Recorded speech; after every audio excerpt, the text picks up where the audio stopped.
Skills of trade official YouTube channel पे आने वालों को वेलकम। आज हम वीकली एनालाइज करने जा रहे हैं जो 29 जुलाई से 2 अगस्त तक होगा, जिसमें हम यूएस ऑयल, यूरो यूएसडी और गोल्ड को एनालाइज करेंगे। पहले हम पिछले वीक की एनालाइज देख लेते हैं यूएस ऑयल की। जो हमने पिछले वीक एनालाइज किया था यूएस ऑयल को, तब यहाँ पर था इस एरिया में 78 से थोड़ा सा ऊपर की तरफ, और मैंने ये कहा था कि यहाँ से ये ज़्यादा से ज़्यादा जो है वो 79 के आसपास जा सकता है, और यहाँ से इसने होना है सेल। सेल ये आएगा तकरीबन यहाँ तक, इस एरिया तक, और या फिर ये नीचे लेवल तक आ सकता है, और यहाँ से ये दोबारा फिर इस लेवल तक जा सकता है ऊपर की तरफ, और ऊपर जाने के बाद दोबारा जो है वो ये आ जाएगा नीचे की तरफ। तो मूवमेंट आपके सामने है। 5 दिन के जो इसमें कैंडल हैं वो आपके सामने किस तरह से मूव हुई है। ये था इसका फर्स्ट, इसने वही एग्जिट 79 के आसपास तक का जो है वो हाई लगाने के बाद उसी दिन जो है वो 77 को टच किया, फिर दोबारा जो है वो ये 78 तकरीबन यहाँ तक गया, 78.450 तक, और फिर यहाँ से इसने आके इस वाले 76 वाले एरिया को टेस्ट किया। टेस्ट करने के बाद इसके नीचे ये 2 क्लोज करता रहा। अब 2 क्लोज लग चुके थे, इसलिए ये थोड़ा बहुत आप जा सकता है। वही इसने एक दिन ट्राई की अब की, और दूसरे दिन नीचे 2 क्लोज थे तो ये फिर नीचे ही आ गया। और आप देख सकते हैं कि मैंने किस तरह बताया था कि क्या मूवमेंट हो सकती है यूएसएल की। तो ये थी हमारी पिछले वीक की एनालाइज यूएसएल की। अब देख लेते हैं नेक्स्ट वीक यूएसएल में कौन कौन से इंपॉर्टेंट एरियाज होंगे। नेक्स्ट वीक के अंदर यूएसएल कुछ इस तरह नजर आ रहा है कि ये एक जोन एरिया बन रहा है। ये पूरा जो है वो एक एरिया है, इसके अंदर मूवमेंट होने के ज़्यादा चांसेस हैं। ऊपर रेजिस्टेंस जोन जो है वो 77.536 से लेकर और 77.812 है, और नीचे 74.512 और 73.368। ये एक एरिया ऐसा है कि इसके अंदर लग रहा है कि रेंज मूव करे अगला वीक पूरा 5 दिन इसी एरिया के अंदर अप डाउन मूव करे। और इस तरह से हो सकता है कि ये या तो यहाँ से थोड़ा ऊपर, ये पहले ऊपर जाए ऊपर, और यहाँ तक भी हो सकता है, यहाँ तक भी हो सकता है, और यहाँ से फिर ये रिजेक्ट होके नीचे आ जाए, और नीचे आने के बाद जो है वो हो सकता है कि इस एरिया को ब्रेक करे, और 74 जो पॉइंट 512 है इसको ब्रेक करके 73 तक भी आ सकता है, 73.300 का। और यहाँ तक आने के बाद फिर पॉसिबल है कि ये फिर दोबारा अपसाइड निकल जाए। इस तरह से करके ये मतलब हो सकता है ये जो है वो इस तरह की ही मूव करे। अब इसके अंदर दो टाइप की ही ट्रेड्स हैं, या तो फिर यहाँ से जो है वो अगर रिजेक्शन शो करता है तो फिर सेल। ये वैसे इसने ब्रेक किया है इस एरिया को, नीचे ब्रेक करने के बाद ऊपर भी ब्रेक किया है, लेकिन सपोर्ट पे प्रॉपर नहीं है, तो इसको पहले सपोर्ट चाहिए इसको मजीद ऊपर जाने के लिए। हो सकता है यहाँ से ही ऊपर तक निकले, यहाँ तक आए, फिर नीचे आ जाए, इस तरह से यहाँ पर मूव कर सकता है। तो यही है कि अगर ये 77.536 के नीचे अगर स्टे करता है तो फिर 77 पॉइंट तकरीबन 78 की एसएल पे इसको सेल किया जा सकता है, 74.500 वाले एरिया तक।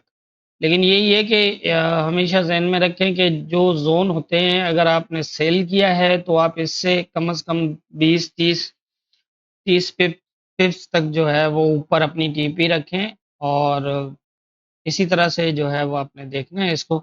और अगर यहाँ से ये सपोर्ट दिखाता है तो फिर इस जोन के नीचे आपकी एसएल, और यहाँ से जो है वो ऊपर की तरफ। लेकिन ये है कि अगर ये यहाँ यहाँ आता है और स्टे करता भी है तो शायद एक अगले वीक में यहाँ तक तो मुश्किल ही जाए, फिर कहीं बीच में ही रुक सकता है। तो इस तरह की पोजीशन नज़र आ रही है फिलहाल। अगर तो इसके बिल्कुल प्रॉपर इसके नीचे नीचे स्टे करता है एक दिन, अगर वही है, अगर ये इसको ऐसे गया ऊपर और करीब तक जाके और फिर नीचे आके क्लोज कर दिया, तो दूसरे दिन फिर इसके करीब से होके नीचे आ जाएगा इस तरह। अगर इसको रिजेक्ट होना होगा, अगर ब्रेक करना होगा तो फिर ये ब्रेक कर देगा, और अगर ब्रेक भी करता है तो क्लोज देना मेरा ख्याल है बहुत मुश्किल है इसका ऊपर की तरफ। पहले इसको ये वाला एरिया देखना पड़ेगा, लेकिन मार्केट है, आप इसको फॉलो करिएगा। जिस तरह मैंने बताया कि रिजेक्शन किस तरह होगी, कि अगर ये इसके नीचे-नीचे कोशिश करेगा कि इसको यहाँ से थोड़ा ऊपर जाए और फिर इसको टैस करने की कोशिश करे, या फिर ब्रेक भी कर सकता है, लेकिन क्लोज अपना नीचे की तरफ जो है वो ये रखे तो फिर ये जो है वो नीचे आ जाएगा यहाँ तक। तो इस तरह की जो है वो पोजीशन लगती है। बाकी ये एरिया जो है वो सेलिंग के लिए फिलहाल नहीं होगा। यहाँ से सेलिंग ये दोबारा इस एरिया को टेस्ट करने के बाद अगर करनी होगी तो फिर जो है वो ये हो सकता है इस जोन से ऊपर निकल के अगर डे का क्लोज करता है तो फिर दूसरा दिन भी इसी के ऊपर रहेगा, उसके बाद ये ऊपर जा सकता है और यहाँ नीचे भी इस तरह हो सकता है। लेकिन फिलहाल रेंज जो है वो मुझे इसके अंदर होती दिख रही है। तो मार्केट है, ज़रूरी नहीं है कि जैसा मुझे लगता है वैसा ही हो, लेकिन ये है कि ज़ाहिर है मैं अपनी समझ के मुताबिक जो है वो बता सकता हूँ। तो मेरे हिसाब से जो मुझे समझ आ रहा है कि जितना मैंने सीखा है, समझा है, उसके हिसाब से मुझे यही लग रहा है कि आयल इसके अंदर ही नेक्स्ट पूरा वीक जो है मूव करेगा। और दूसरी कहानी ये है कि आप जानते हैं कि अगले वीक के अंदर जो है वो मंथ क्लोज भी होने वाला है। तो मंथ क्लोज की वजह से जो है वो अनएक्सपेक्टेड कोई मूव लग भी सकती है, तो इसलिए लेवल टू लेवल को प्रॉपर फॉलो कीजिएगा। और अब हम देख लेते हैं यूरो यूएसडी को।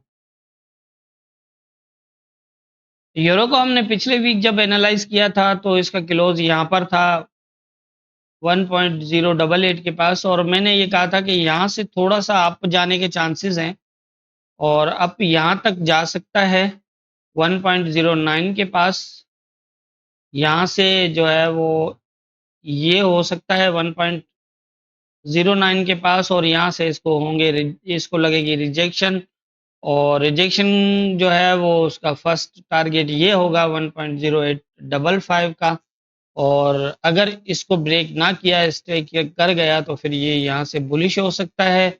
और अगर इस एरिया को ब्रेक कर देता है तो फिर जो है वो यहाँ तक 1.081 तक आ सकता है, लेकिन इस एरिया से दोबारा जो है वो अप होने के चांसेस होंगे नीचे वाले जोन से। तो यहाँ पर जो है वो आप देख सकते हैं कि इसने वही ऊपर हाई लगाया जो हमें एक्सपेक्टेड था, और वहां से जो है वो ये नीचे आया। हमारा फर्स्ट टारगेट था ये, जो इसने हिट किया। दूसरे में इसने क्लोज दिया नीचे, और नीचे देने के बाद जो है वो दोबारा लेवल को अपसाइड ब्रेक कर दिया। अब इस तरह की जब पोजीशन बन जाए तो फिर मार्केट इसी एरिया में स्टे कर जाती है। ऐसा होता है सपोर्ट के ऊपर। तो वही है कि एक नीचे क्लोज दिया और एक ऊपर क्लोज दिया, तो मार्केट ने तीसरा जो है वो लेवल के पास ही ऊपर नीचे होके क्लोज कर दिया। तो इस तरह से पोजीशन जो है वो बनी, मूवमेंट हुई, और हमने क्या एनालाइज किया था वो भी आपके सामने, मार्केट ने किस तरह मूवमेंट की है वो भी आपके सामने। मैंने तो सिंगल शॉट ही दिया था कि आप ये थोड़ा सा ऊपर जाने दें और यहाँ से आपके पास सेल है। तो यही था कि यहाँ पर इसका जो ये हाई लगा हुआ था, जो हाई इसने लगाया है यहाँ तक, और इस यहीं पे इससे 20-30 टिप्स ऊपर एसएल लगती और यहाँ से आपकी सेल थी, और आपका टीपी 1.0855 था। 55 से थोड़ा ऊपर होना चाहिए। तो यहाँ था, यही एक ट्रेड थी पूरे वीक में। अगर आप स्विंग ट्रेड करना चाहते हैं तो, क्योंकि हमारी वीकली एनालाइज तो यही होती है कि आपको पूरे वीक के अंदर एक से दो ट्रेड ही होती हैं जो प्रॉपर आपको मिलती हैं, लेकिन जाहिर है वो उसी हिसाब से होती हैं। उसकी जो है वो उसके अंदर लेवल भी थोड़े बड़े होते हैं, तो उसकी वजह से टारगेट अच्छा मिलता है। ये उनके लिए बहुत इजी है जो पूरा टाइम, ज़्यादा टाइम नहीं दे सकते चार्ट पे, और ज़्यादा टाइम मार्केट को जो है वो फॉलो नहीं कर सकते। तो यही होता है कि वीक में एक आधी ट्रेड मिल जाए एक अच्छी प्रॉपर, तो उसके साथ जो है वो अच्छा प्रॉफिट ले सकते हैं। आयल का भी आपने देखा कि मैंने वन साइडेड बताया था कि वहाँ से सेल होगा, और यूरो का भी मैंने इसी तरह से बताया था कि यहाँ तक और यहाँ से ये, तो ये है कि आपकी यहाँ तक टीपी, अब उसके बाद ये मजीद नीचे जाए ना जाए या यहीं ऊपर होता रहे, इसकी मर्जी है। तो ये थी हमारी यूरो यूएसडी की पिछले वीक की एनालाइज। अब देख लेते हैं नेक्स्ट वीक कौन कौन से इंपॉर्टेंट एरिया होंगे यूरो यूएसडी के। यूरो में नेक्स्ट वीक अगर हम देखें तो अभी तकरीबन ये वाला जो जोन बन रहा है और नीचे सपोर्ट ये बन रही है, रेजिस्टेंस ये बन रहा है, और ये तकरीबन मार्केट खड़ी है अब इस सेंटर एरिया में। या तो ये थोड़ा सा अप जाए इस एरिया तक और यहाँ से रिजेक्ट होके आए यहाँ तक, यहाँ तक नीचे जो है 1.078 से ऊपर तक भी रह सकता है, तकरीबन यहाँ तक भी रह सकता है और इसको टेस्ट भी कर सकता है। इस तरह की पोजीशन बन सकती है। और एक पोजीशन ये है, दूसरा ये है कि अगर ये थोड़ा सा यहीं ऊपर नीचे होके और अगर नीचे आ जाता है तो फिर यहाँ से ये दोबारा इस तरह की पोजीशन बना सकता है। इस एरिया तक आ भी सकता है, यहाँ तक ये जो पिछला यहाँ पर है एरिया, इसी एरिया के जो है वो आसपास से ये दोबारा बुलिश होके इस एरिया तक जा भी सकता है। तो इस तरह की पोजीशन है। अब यही है कि फिलहाल ये सेंट्रल एरिया में है, पहले किस तरफ मूव करता है वेट करिएगा। जैसा मैं हमारी डेली एनालाइज में जो गोल्ड की होती है उसमें आपको जोन बना के मिलते हैं और मैं हमेशा यही कहता हूँ कि कभी भी मार्केट के अंदर बीच में एंट्री ना लें, आप किसी भी जोन पे जो है वो अपनी सेल या बाय का जो है वो टारगेट बनाएं। जिस तरह अगर ये यहाँ से जाता है और यहाँ से आपको रिजेक्शन शो करता है तो फिर आप यहाँ से सेल कर सकते हैं यहाँ तक, ये जो एरिया है यहाँ तक। और अगर एक मतलब इस तरह की पोजीशन है और यहाँ से मतलब कोई फिलहाल एंट्री नहीं बनती, अगर ये या तो ये ऊपर जाएगा या नीचे आएगा। और अगर ये यहाँ से नीचे आ जाता है इस एरिया तक और या फिर यहाँ तक आता है या यहाँ तक आता है और बुलिश सेटअप देता है तो फिर बाय यहाँ तक, इस तरह की पोजीशन होगी। तो हमेशा जो मैं वही बताता हूँ कि आप लेवल के ऊपर जब एंट्री लेंगे तो उसका बेनिफिट ये होता है कि आपका एसएल छोटा लगता है, सेफ भी होता है और दूसरी बात ये है कि एक अच्छा टारगेट भी मिलता है। मीन्स कि अगर ये यहाँ से रिजेक्ट होता है तो आप यहाँ से यहाँ तक का टारगेट ले सकते हैं सेल में। और अगर ये यहाँ आता है और यहाँ से बुलिश का सेटअप देता है तो फिर आप यहाँ से बाय भी कर सकते हैं इस एरिया के आसपास तक।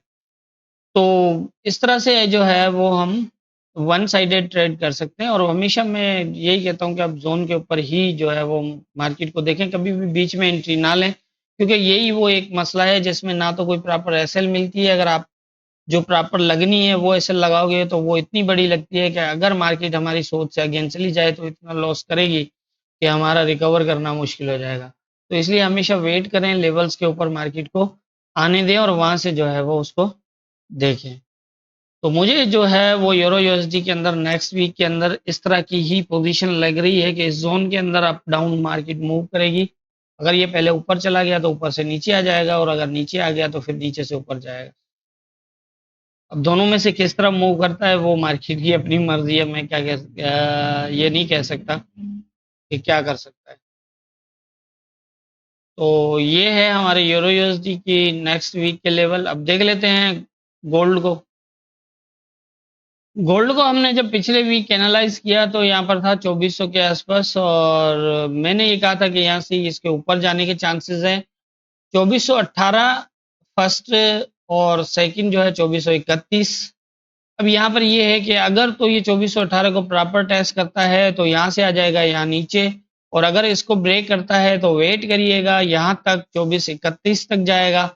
और 2431 का ये है कि अगर तो 2418 से ऊपर डे क्लोज करता है, 2418 से ऊपर अगर डे का क्लोज करता है और 2431-32 तक जाने के बाद ये अपना डे का क्लोज ऊपर रखता है तो फिर ये दोबारा जो है वो 2418 पे आएगा और यहाँ से जो है वो 2450 पे जाने के चांसेस होंगे। और अगर 2418 के नीचे नीचे ही ये जो है वो अपना क्लोज रखता है तो फिर यहाँ से जो है वो 2360 का टारगेट होगा। तो आप देख सकते हैं किस तरह से मार्केट की मूव हुई है। पहले ये ऊपर की तरफ गया यहाँ से और जाने के बाद इसने 2418 को ब्रेक किया। 2418 के ब्रेक करने के बाद 2431 को टेस्ट किया लेकिन क्लोज नहीं कर पाया, डे का क्लोज नहीं लगा। जैसे मैं पहले बताता रहा हूँ कि हमारी वीकली एनालाइज के अंदर डे क्लोज बेस होती है और हमारी जो डेली की गोल्ड की एनालाइज होती है वो H4 के H1 के क्लोज के बेस पे होती है। तो यहाँ पर आप देखें किस तरह की मूवमेंट हुई है। इसने जो है वो ब्रेक जरूर किया 2418 को, ब्रेक करने के बाद 2431 और 31 से ही ये रिजेक्ट हुआ और क्लोज इसने आके फिर वही 2400 के आसपास दिया और वहां से जो है वो 2453 जो ये जोन का बॉटम था, 60 से जो है वो 53 का जो है वो हमारा जोन था, तो 53 को टेस्ट किया और टेस्ट करने के बाद दोबारा बुलिश हुआ। तो इस तरह से जो है वो मार्केट की जो है वो हमारे जोन किस तरह काम करते हैं आप खुद देख सकते हैं। और कौन से क्लोज बताए जाते हैं। जब तक वो क्लोज नहीं लगते तो आपको कंफर्मेशन जो है वो नहीं मिलती हमें। तो इसीलिए यहाँ यही पोजीशन थी कि अगर इसको बुलिश रहना होगा तो 2418 से ऊपर डे का क्लोज करना होगा। अब ये 2418 से रिजेक्ट होता है या फिर 2431 से होता है, दोनों में से अगर रिजेक्ट होना होगा तो दोनों में से किसी लेवल पे होगा। लेकिन अगर बुलिश रहना होगा तो फिर 2418 से ऊपर क्लोज करेगा, लेकिन ये क्लोज नहीं कर पाया और इसने क्लोज इतना नीचे दिया है कि इसने इसके पास 2360 53 के जोन पे जाने के सिवा कोई रास्ता ही नहीं बचा। तो ये थी हमारे पिछले वीक गोल्ड की एनालाइज। अब देख लेते हैं नेक्स्ट वीक गोल्ड में कौन कौन से इंपॉर्टेंट एरियाज होंगे।